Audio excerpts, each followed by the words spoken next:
Another strategy that you mentioned, Simon, is look for clues, which is really interesting because, you know, there's so much content in a negotiation, whether it's written, whether it's verbal, whether it's body language, Yeah. and you encourage people to effectively find and interpret the subtle clues and signals within the context of the negotiation.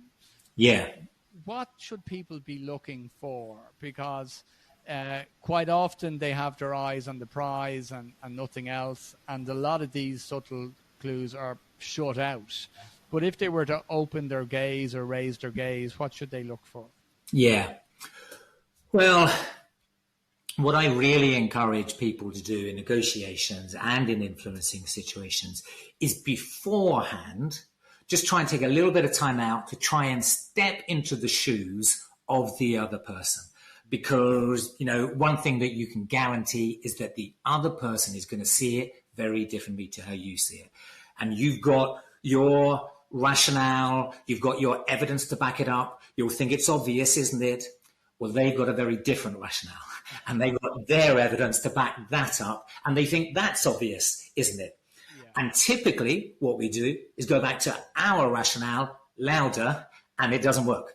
So if we want to persuade, what we've got to do is step into the other person's shoes and understand how they see it, and then put our outcome in terms of their rationale. And that's the only way they're going to say yes.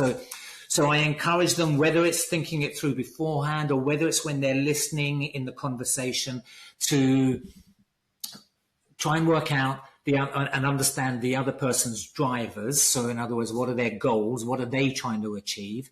And again, when we talked about our own outcome, we talked about the why behind that.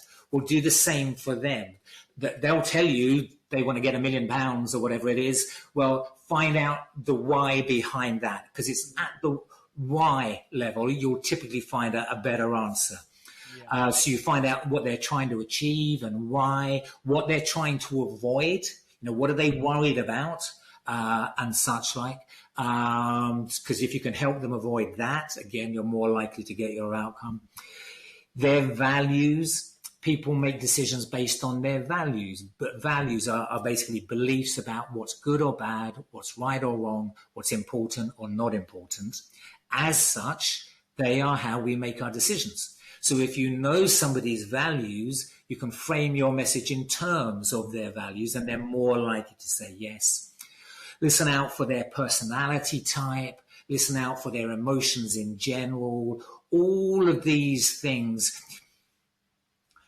that will help you, and quite apart from at a surface level, listen out for the content. Because there is the idea that in a negotiation, you've got half the outcome, but only half the outcome. They know the other half. So we want to be listening out for that to find out where the correct solution for everybody is going to be. But it's not just that, and this comes back to where we get to in the last section as well. It's also about how you put that message across to them. Because when you're talking to one person, you need to frame it in one way. Talking to somebody else, you need to frame the same message in a different way.